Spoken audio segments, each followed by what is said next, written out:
دعوتی شاید در نتیجه های رشد اجتماعی اقتصادی شهر دوشنبه در سال 2024 آغاز می‌نمایم. در ابتدا می‌خواستم به شما نمایندگان وسایط اخبار عامه برای همکاری ثمره‌بخش در انعکاس همه‌جانبه دستاوردها و رشد ترقی پایتخت عزیزمان نردبانی مقامات اجرایی حکومت دولتی شهر دوشنبه را بیان نمایم. در نشست امروزه ما معاون رئیس شهر دوشنبه، راهبر دستگاه رئیس شهر، راهبران ساختارهای دستگاه مرکزی و مقامات اجرایی حکومت دولتی شهر دوشنبه اشتراک دارند. همه روند اجرای قرار سفارش‌های حکومت جمهوری تاجیکستان و دیگر چاره‌بینی‌هایی که بواسطه به تامین رشد اجتماعی اقتصادی شهر نگرانده شدند تحت نظارت دائمی قرار داده جهت تطبیق سریع‌وقتی آنها در آینده نیز چاره‌های ضروری می‌اندیشد. محترم نمایندگان وسایط اخبار عامه، من به طور فشرده با نتیجه‌های رشد اجتماعی اقتصادی شهر دوشنبه در سال 2024 شماها را شناخت نمودم. بار دیگر یادآور می‌نمایم که در نشست مطبوعاتی امروزه ما معاون رئیس شهر دوشنبه، راهبر دستگاه رئیس شهر، راهبران ساختارهای دستگاه مرکزی و مقامات اجرایی حکومت دولتی شهر دوشنبه اشتراک دارند و آنها آماده‌اند که به سوال‌های شما باید به پهلوهای گوناگون فعالیت شهرداری جواب دهند. تشکر به دقتتان. استاد بختیار شریفی، من نخست می‌خواستم شما را با انتخاب شدن به این سمت معاون اول رئیس شهر دوشنبه که خیلی وظیفه پرمسئولیتناک است تبریک بگویم. جمیله حسینова گازeta SSR، معاون سردبیر. دو سوال خیلی کوتاه دارم به خاطر نگرفتن وقت همکاران. درباره فوند منزل عموما در معروضه شما و در پرس ریلیز چیزی نبود. در سال 2024 چقدر فوند منزل در شهر دوشنبه به استفاده داده شد؟ و سوال دوم درباره برنامه دانش شما گفتید، من سوال نمی‌کنم، وابسته به شهر هوشمند سمارت سیتی، خریطه الکترونی شهر دوشنبه در کدام حالت قرار دارد؟ کی پورا آماده و مورد استفاده قرار میگیرد؟ تشکر. تشکر برای تبریکاتتان. اگر قابل قبول شمارید وابسته به خریطه الکترونی شتابی گفتم سخن از آن لطفاً شاست کنم راهبر دوشنبه سمارت سیتی. تشکر زیاد. صبح بخیر محترم راهبریت، نمایندگان خبرنگاران عموم. درباره سوال رفت کار خریطه الکترونی شهر دوشنبه چیزی که همگان معلومات دارم، ولی ما علاقه کار خریطه را آغاز کردیم. خریطه از 6 مرحله عبارت میباشد. ما 2 مرحله‌اش را طبق دستور سفارش‌های محترم رئیس شهر در یکجایی با راهبریت مقامات اجرایی حکومت دولتی شهر دوشنبه و ساختار و مسائلی که زیرتابع مقامات هستند کار آغاز کردیم. عین حال 33 مؤسسه و کارخانه‌ای که زیرتابع مقامات اجرایی حکومت دولتی شهر دوشنبه هستند از برنامه استفاده را آغاز کردند. این یکم ما با سرمعماری شهر و هیئت کاری که ما تشکیل دادیم کار آغاز کردیم. خریطه الکترونیک مقصد اساسیش از یک چند پهلو عبارت میباشد. این خریطه تکنیکی میباشد که در آن تمام معلومات‌هایی که در شهر، یعنی که ساختارهای از کمیته زمین، از سرمعماری شهر و دیگر ساختارها برای گرفتن معلومات در تجربه کاری آماده کردن استفاده برده می شوند و همزمان در آینده کوتاه ما نقشه داریم که برای شهروندان هم یک استفاده از برنامه موبیلی هم تامین کنیم که در آنجا معلومات‌های آزاد و شاد مانده می شود که سمت نقلیات و دیگر معلومات‌هایی که برای شهروندان درباره رشد شهر تعلق دارد استفاده برده می شوند. اگر در این باره باز اگر از اون سوال دقیق باشد و که معلومات دقیق پیشنهاد در کار باشد ما پیشنهاد میکنیم طریق خطی یا که بعدی مثلا چاره‌بینی امضا با هم صحبت میشه. تشکر زیاد. و فوند منزل طبق حسابات‌های پیشنهاد شده 600,000 متر مربع بنا انشاءالله از کمیسیون دولتی داشته شده. سال جاری نیز این حجم زیاد می شود کم نمی. Может быть, это слабая работа УМВД, управления по молодежи, управления по образованию. У нас зачастую уже последний год можно заметить, что там убил 11-классник своего сверстника, тут убил, порезал. Какие планы у администрации города в этом направлении по профилактике и воспитанию именно школьников? Второй вопрос по поводу, опять же, к этой дороге на Садиши-Рузы и Кахаева вернемся. Там планируется построить в рамках проекта Европейского банка реконструкции и развития современную пешеходную дорожку с климат-контролем. Меня интересует этот вопрос. В чем будет заключаться климат-контроль? То есть в жаркую погоду будет там прохладно. Спасибо. محترم فرمانداری وسایل اخباری ما در حقیقت سوال بسیار با مورد است، چون که در زمانی جهانی شوی امروز می‌بینیم که نوسان جهانی ما با حالت‌های دست می‌زنند. اگر از یک جهت حضور گفتن که شاید کارهای فرمانداری در بین نوسان جوانان کم باشد، از جانب مقامات اجرایی حکومت دولتی شهر دوشنبه مسئولات در یادگیری با ریاست کار با جوانان و ورزش شهر دوشنبه، کمیته کار با جوانان و ورزش شهر دوشنبه، وزارت‌های معارف و علم جمهوری تاجیکستان، سرریاست معارف شهر دوشنبه، رهبریت مکتب‌های ورزشی شهر دوشنبه کارهای زیادی به سامان رسانده می‌شود. لیکن اکثر حال ما می‌بینیم که با چنین حالت‌های نامطلوب نوسان جوانان اکثر وقت بیرون از مشغولیت اساسی درس یا اینکه تحصیل روبرو میشوند و خلاصه کردن ممکن است که اینجا بی‌توجهی از جانب والدین و بی‌توجهی از جانب جامعه به نظر می‌رسد.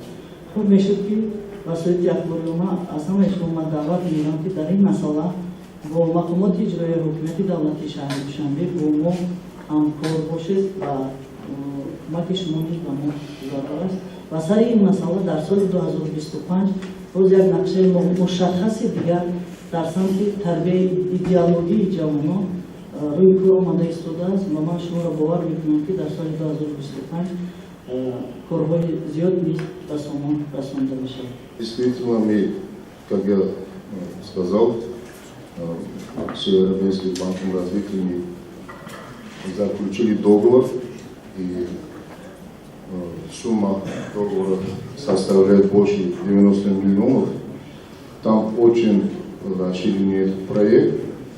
Действительно, есть такие, несколько вариантов.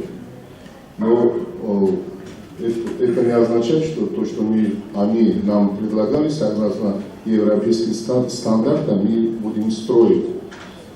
Конечно, параллельно с архитектурой и другие это соответствует. Мы изучаем параллельно, да, есть такие проекты, есть этот вариант. Если вас интересует этот вопрос, не только строительство двухъярусного по Саадыши-Рузы и по Хапорфу, пожалуйста, после, я не хочу отнимать это время. Много там этот вариант, это, да, пожалуйста, будем вместе ответить на ваш вопрос. И вот другие тоже задавали наши, пожалуйста, после конференции остаемся, я отвечаю на все ваши вопросы. قرار شهر دوزه مثلا شهر دوشنبه امروز در تمام مقامات و عموما کارخانه‌های شهر جهت تبلیغاتی نهالشینی با مردم رفته ایستاده است. می‌خواستم بدونم که ما در پایتخت چقدر نهال شنونده شده در سال 2024 و در اول سال 2025. در فرمان احمد داشت سال جاری در همکاری با شرکت وطنی 30 عدد اتوبوس‌های برقی خریداری کرده می‌شود و چون شهر دوشنبه شهر سبز اعلام گردیده است، مرحله به مرحله автобусҳои барқие ки тарки таҷрибавӣ ба шаҳри Душанбе ворид шуда буданд низ зиёд мегардад. талаботи имрӯза моро водор месозад ки бо мақсади нигоҳ доштани экосистемаи ҷумҳурӣ ба нақлиёти барқӣ гузарем ва ҳамаи мо шоҳиди он будем, ки дар як муддати кӯтоҳ мо дар назар доштем, ки мушкилоти дастрасӣ ба нақлиёт буд, имрӯз ин мушкилот аз байн рафтааст. Бози мушкилоте ки ҳамаро каме дар як ҳолати ногувор қарор додааст, ин тамбашавӣ аст. Аслан тамбашавӣ ин ҳам бошад, бояд ҳар як романда одоби идоракунии нақлиёти мусофирбарӣ аст, мушкили хусусӣ аст. ин аз ман шумо вобастагӣ амир дорад. Вобаста ба чанд ҳазор адад ниҳолот шунондагӣ аст. Агар қобили қабул шумонед, ба саволи Мансур Раҳимзода бихарем рамиз ҷавоб дадам. Ташаккури зиёд.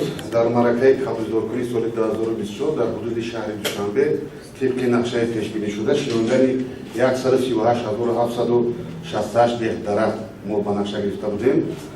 Дар маҷмӯъ 403788 деҳ дарахт шинодем, ки 291% нақшаро ташкил медиҳад. 403000. Сабзиши ниҳолҳо дар соли 2024 тибқи инвентаризация, ки аз тарафи Сарриёсати ҳифзи муҳити зисти шаҳри Душанбе гузаронида шуд, 94% ташкил медиҳад, яъне ки нишондиҳандаи сабзиши ниҳолҳо дар шаҳри Душанбе дар сатҳи олӣ қарор бурад. Имсол низ тибқи нақшаи пешбинишуда дар соли 2025 шиномидани 600 000 беғ дарахту бутаҳо, дарахтҳои ороишӣ, сояфкан ва мевадиҳанда пешбинӣ шудааст. Маъракаи ниҳолшинонӣ бо маром дар шаҳри Душанбе идома дорад ва ба ҳолати имрӯза 479 000 беғ дарахт дар ҳудуди шаҳри Душанбе, яъне кӯчаҳо, хиёбонҳо, боғҳои фарҳангии фароғатии шаҳри Душанбе шинонида шудааст, ки 79% нақшаи соли 2025 ташкил медиҳад. Мо тасдиқ дорем, ки 10 марта нақшаи шинодани дарахтҳои соли 2025 пурра ба анҷом расонид. Километров дорог будет реконструировано в этом году. И когда начнется строительство эстакады по улице Айни, которая начинается с бывшего памятника Победы. И еще один вопрос. Будет ли расширяться сеть дошкольных учебных учреждений, дошкольных учреждений образовательных? Потому что ощущается хроническая нехватка детских садов и ясел. Спасибо. Если можно, на русском языке ответить. На сегодняшний день на территории города Душанбе строится более 67 детских учреждений. В этом году мы планируем ввод в эксплуатацию около 9 таких заведений. Кроме того, строится 24 общеобразовательных школ. Численность каждой школы более 1200, более 1200 учащих. В основном эти объекты строятся за счет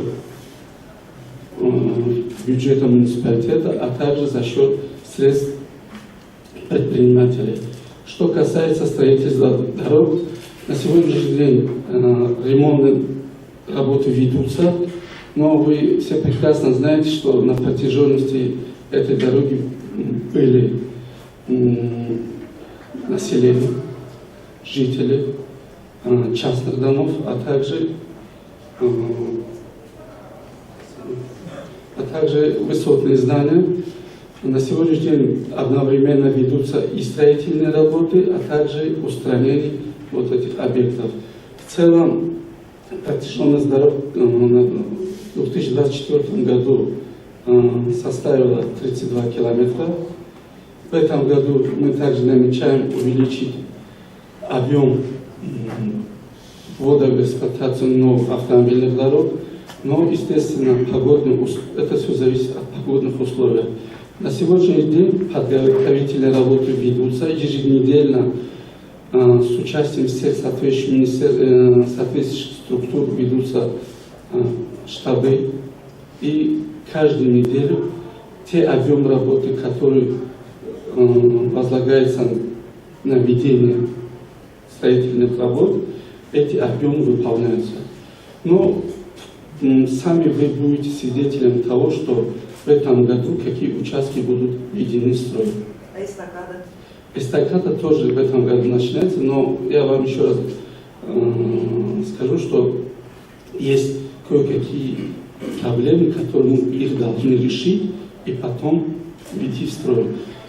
Сейчас, если вы обратили внимание, были вопросы, это вопрос с созданием пробок, автомобильных пробок. Если мы не будем вводить новые дополнительные обходные дороги, то, естественно, у нас будет большой коллапс. Когда свои эстакады планируется закончить? Вообще есть какие-то сроки? В этом году эстакаду или дорогу? Эстакады. Вот эту пайни, которая. Текстильный? Текстиль, да, до бывшего здания УВД. Насчет, вы имеете в виду концепции строительства двухъярусных работ дорог по улице Сады Ширози. Значит, мы заключили договор с Европейским банком на сумму 90 миллионов евро. Мы уже завершили ТО, технико-экономические обоснования. Через 3-4 месяца начинаем строительство в соответствии концепции дорог. Насчет параллельно ведется работа по строительству двухъярусных работ по улице Хохорова. Там 5 объектов намечается. Мы уже работаем с республики Китая. Договоренность есть. Скоро они сейчас у них идет Новый год, после их Новый год начинается тоже ТО по улице Хохорова. Спасибо. По концепции улицы Сады Ширози мы начинаем скоро. Там же часть АИН тоже закладывается. Сейчас АИН, вот сейчас в первую очередь у нас пересечение Сады Ширози с Небат-Карабойгами, это планируется в течение 2 года это закончится. Параллельно начинаем и Сады Ширози Хохоров, и вот как бы этот верхний тоже, да. И сроки